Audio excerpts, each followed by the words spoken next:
प्यारे बच्चों, आज हम एक बहुत ही इंपॉर्टेंट टॉपिक पर चर्चा करने जा रहे हैं। हमारी पृथ्वी, हमारा भारत, इस पूरे संपूर्ण ब्रह्मांड में भारत की स्थिति कहाँ है, पूरे विश्व की स्थिति कहाँ है, हमारी धरती की स्थिति कहाँ है, और हम पृथ्वी के ऊपर रहते हैं या नीचे रहते हैं, पृथ्वी से ऊपर की ओर कैसे दिखाई देता है, पृथ्वी के अंदर क्या है। तो कुछ छोटे छोटे ऐसे प्रश्न हैं जिसको आप लोगों ने कई क्लासेस में पढ़ लिया होगा, लेकिन कभी कभी प्रश्न आ जाता है कि आखिर हम पृथ्वी के कौन से हिस्से पर रहते हैं। तो आज सबसे पहले पृथ्वी की बारे में जानकारी देने से पूर्व आज हम आपको बताते हैं, स्टार्टिंग से ब्रह्मांड से स्टार्ट करते हैं इसको। ब्रह्मांड तथा यूनिवर्स।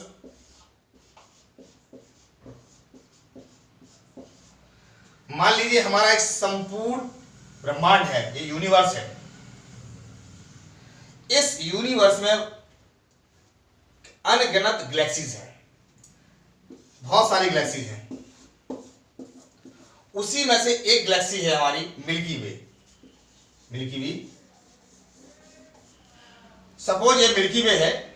इस मिल्की वे में हमारा सौरमंडल,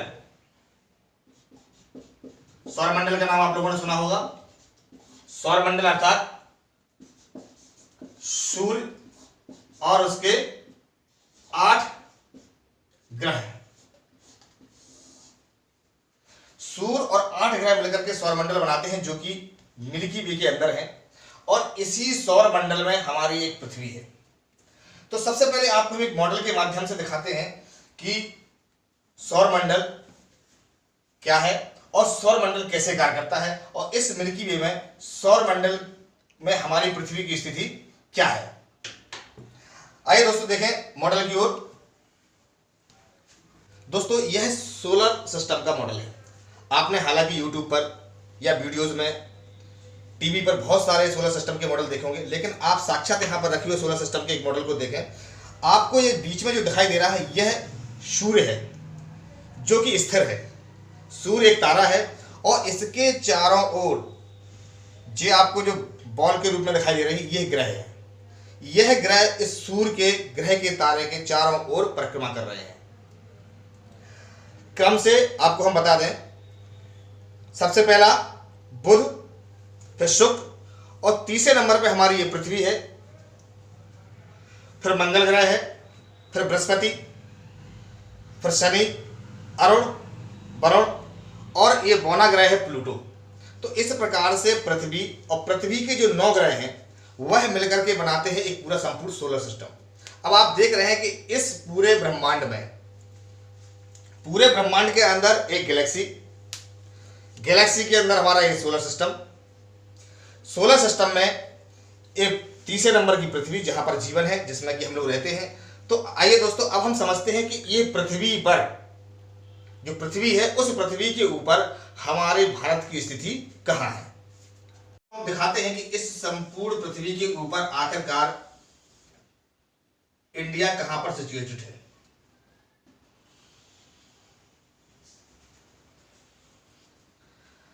आपने ग्लोब के बारे में अवश्य सुना होगा। ग्लोब क्या है?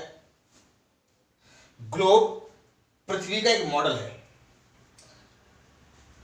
ग्लोब पर समझ लें या पूरी पृथ्वी के ऊपर समझ लें, भारत की स्थिति कहां पर है, यह आपको चिन्हित करना है। कैसे आप एक नजर में अपने भारत की स्थिति या कोई भी देश की स्थिति को देख सकते हैं, बता सकते हैं।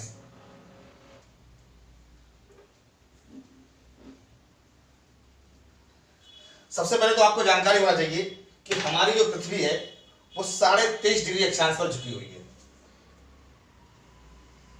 उसका जो एंगल है वो कितना है?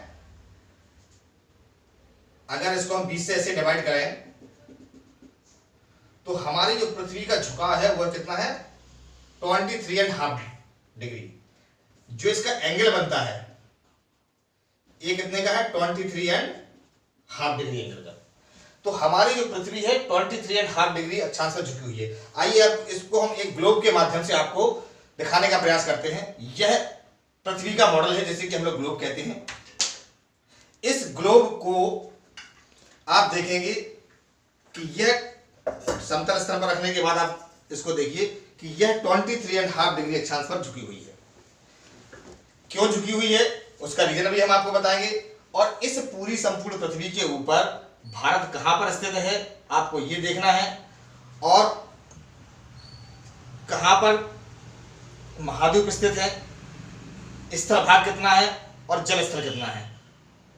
तो इसमें जैसे ही आप नजर डालेंगे ग्लोब के ऊपर तो आपको नीला पार्ट बहुत ज्यादा दिखाई देगा। ये जो नीला पार्ट है यह जल का भाग है, और जो कलरफुल है ये कंट्रीज हैं, कॉन्टिनेंट्स हैं।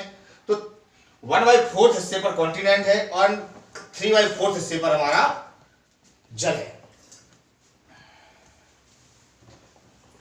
तो इस ग्लोब के ऊपर हम आपसे चर्चा करने जा रहे थे कि भारत कहां पर स्थित है, इंडिया की पोजीशन कहां है।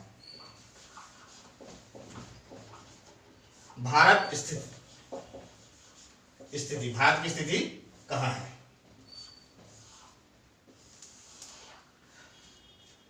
सबसे पहले भारत की स्थिति जानने से पूर्व हमें अक्षांश और देशांतर के बारे में जानकारी होना आवश्यक है।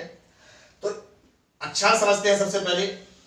जैसे पृथ्वी को हम दो हिस्सों में डिवाइड करते हैं, उत्तरी और दक्षिणी में, मान लीजिए बीच की ये जो रेखा है इसको हम लोग भूमध्य रेखा या विषुवत रेखा कहते हैं। यह रेखा क्या कहलाती है, भूमध्य रेखा या विषुवत रेखा।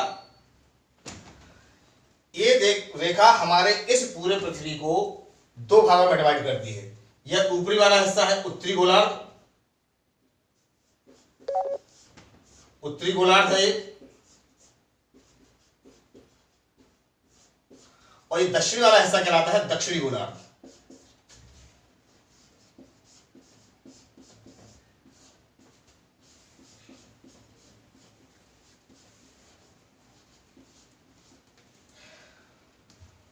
इस भूमध्य रेखा से ऊपर की ओर उत्तरी गोलार्ध की ओर भूगोलवेत्ताओं ने 90 अक्षांश रेखाओं खींची हैं। यह एक जो भी रेखाएं हैं ये क्या है, काल्पनिक रेखाएं हैं।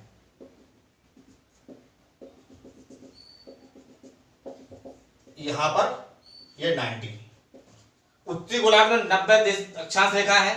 इसको हम लोग लैटिट्यूड बोलते हैं। लैटिट्यूड अर्थात अक्षांश रेखा है।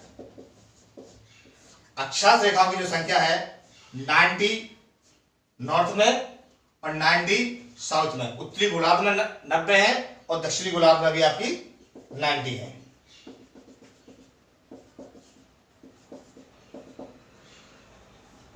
टोटल 180 अक्षांश रेखा है। दूसरी ओर अगर हम देशांतर रेखाएं देखें जिसको कि हम लोग लॉन्गिट्यूड बोलते हैं,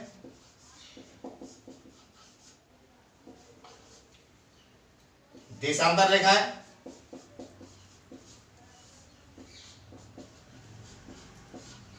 देशांतर रेखाएं कुल 360 हैं। 180 पूर्वी गोलार्ध में।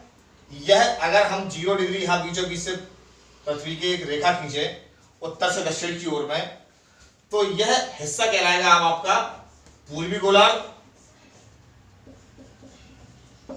और यह हिस्सा कहलाएगा पश्चिमी गोलार्ध।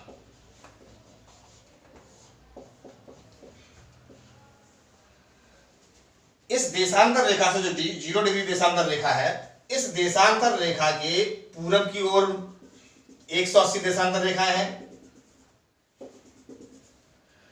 पश्चिम की ओर 180 देशांतर रेखाएं हैं। तो 180 प्लस 180 इक्वल टू 360, कुल 360 देशांतर रेखाएं हैं। अब यदि हमें अपनी भारत की स्थिति को जानना है, किसी भी देश की स्थिति को पहचानना है, तो हमें उस देश के अक्षांशीय और देशांतरी लैटिट्यूडनल और लॉन्गिट्यूडनल डिवीजन के बारे में अवश्य जानकारी होना चाहिए। यदि हम भारत की बात करें, हमें अभी भारत का अध्ययन करना है, तो भारत का जो अक्षांशीय विस्तार है इसमें सबसे पहले यही देखना है अक्षांशीय और देशांतरी विस्तार क्या होता है। अक्षांशीय विस्तार जो है वह कितना है, अक्षांशीय विस्तार जो भारत का है वह है 8 डिग्री 4 मिनट उत्तर से 37 डिग्री 6 मिनट उत्तर। उत्तर से तात्पर्य है उत्तरी गोलार्ध में, ठीक है ना। यहां जो उत्तर लिखा हुआ है 8 डिग्री 4 मिनट उत्तर से 37 डिग्री 6 मिनट उत्तर, अर्थात इस पूरे ग्लोब या इस पूरी पृथ्वी के उत्तरी गोलार्ध की ओर। दूसरा इसका देशांतरी विस्तार समझते हैं। इसका जो देशांतरी विस्तार है वो है 68 डिग्री 7 मिनट पूर्व से, यह पूर्व से 97 डिग्री 25 मिनट पूर्व। अब यहां पुनः समझने के प्रयास करें कि जो देशांतरी विस्तार है वो क्या है, 68 डिग्री से 97 डिग्री पूरब की ओर, अर्थात ये जो बीच की 0 डिग्री की अगर देशांतर रेखा है, इस 0 डिग्री की देशांतर रेखा से इस पूर्वी हिस्से में। अब हमारा भारत का अक्षांशीय देशांतरी विस्तार हमें पता चल गया, तो इस हिसाब से भारत कहां पर स्थित होगा इन 4 भागों में से, एक तो उत्तर तरफ और दूसरा पूरब की साइड, उत्तर की साइड और पूरब की साइड, अर्थात जो उत्तरी हिस्सा है पूरा, जे भी उत्तरी हिस्सा है और जे भी उत्तरी हिस्सा है, ठीक। पूर्वी हिस्सा कौन सा है, ये पूर्वी हिस्सा है, ये पूर्वी हिस्सा है। अब जे उत्तर पूर्व दोनों हिस्से हो गए, अर्थात जो भारत से स्थित है वह आपके इस पार्ट में स्थित है। अब आपको जानकारी हो गई कि इस पूरे ग्लोब के ऊपर भारत की जो स्थिति है वो उत्तरी पूर्वी गोलार्ध में है। ये उत्तरी पूर्वी गोलार्ध कहलाता है जी, ये उत्तरी पश्चिमी गोलार्ध कहलाता है, ये दक्षिणी पश्चिमी गोलार्ध कहलाता है और ये दक्षिणी पूर्वी गोलार्ध कहलाता है। ये जानकारी आपको होना चाहिए। अब 8 डिग्री 4 मिनट सबको जानकारी पता है कि ये 0 डिग्री की दिशा भूमध्य रेखा है। इस 0 डिग्री की भूमध्य रेखा से 8 तरफ चलते हैं हम, 8 मान लीजिए 8 आ गया, 8। इस 8 पर एक लाइन खींचते हैं 8 डिग्री पर, ये हमने 8 डिग्री की एक लाइन खींची, 8 डिग्री। इसके बाद 8 डिग्री से कहां तक जाना, 37 तक, 37 तक, मान लीजिए आ गया 37 तक, ये 37 की अक्षांश रेखा हो गई। इसी प्रकार से देशांतर रेखा, ये मान लो 0 है तो 1 2 3 4 5 6 7 करके इस तरह से होगी, तो ये 68 की देशांतर रेखा हो गई, ये 68 नंबर की देशांतर रेखा है। इसी के बाद यहां से ये 97 की देशांतर रेखा है। अब आपके पास में बीच का जो ये हिस्सा बचा हुआ है, ये पोर्शन, इस पोर्शन में हमारी भारत की स्थिति है। यहां पर क्या है हमारा भारत, तो इस तरह से यहां हम इसको भारत बनाएंगे।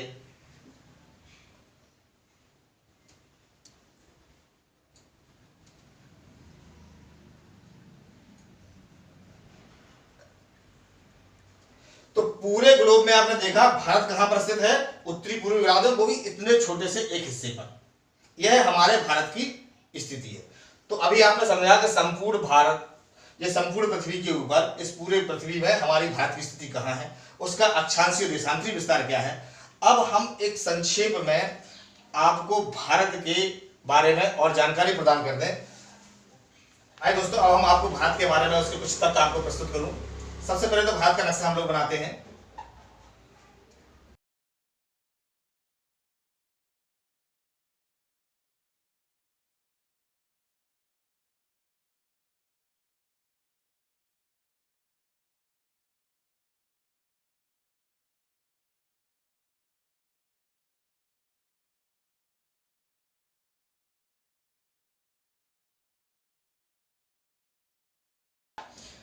ये दोस्तों भारत का एक स्केच है, सही नहीं है लेकिन जहां तक है उसको बनाने का प्रयास किया गया है। तो सबसे पहले हम आपको बताते हैं इस भारत में अक्षांशीय देशांतरी विस्तार।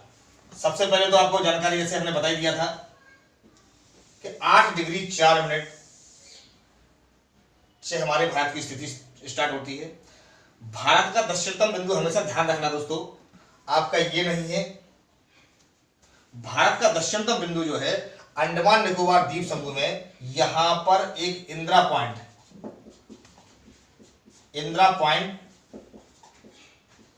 नाम का एक स्थान है, वह भारत का हमारा सबसे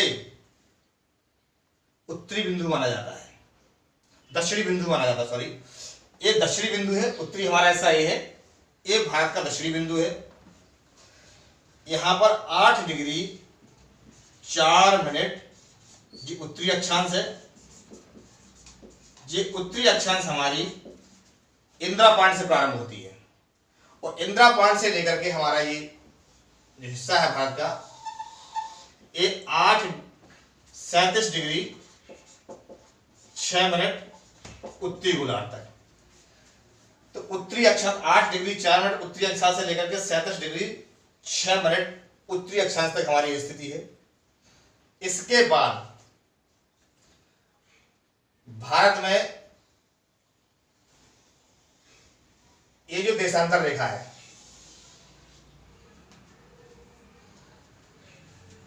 और यहां देशांतर रेखा,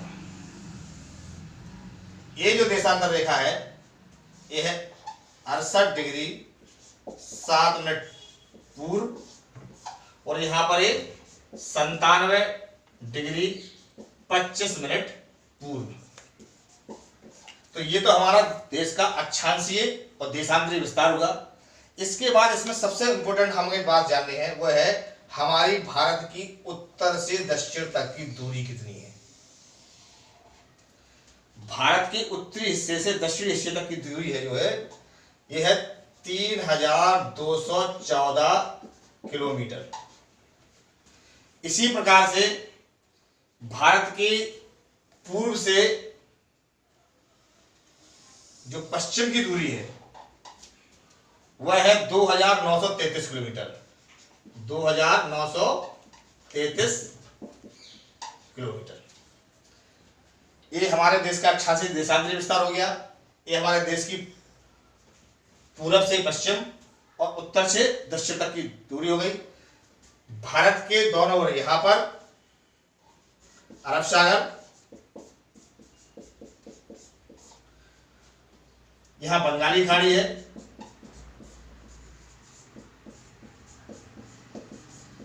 नीचे हिंद महासागर है, अर्थात हमारा भारत जो है 3 ओर से समुद्र से घिरा हुआ है। उत्तरी हिस्सा हिमालयी पर्वतीय रेंज से घिरा हुआ है, हिंदू कुश से घिरा हुआ है। इस प्रकार से हमारे भारत की 3 ओर से पूरी रूप से सुरक्षा होती है। तो दोस्तों ये भारत का एक संक्षिप्त परिचय था। आप हमारे YouTube चैनल एनालिसिस ब्यूरो से जुड़ें, उसे लाइक शेयर और सब्सक्राइब करना ना भूलें। आपको इसी प्रकार से रोचक जानकारियां हम देते रहेंगे। धन्यवाद।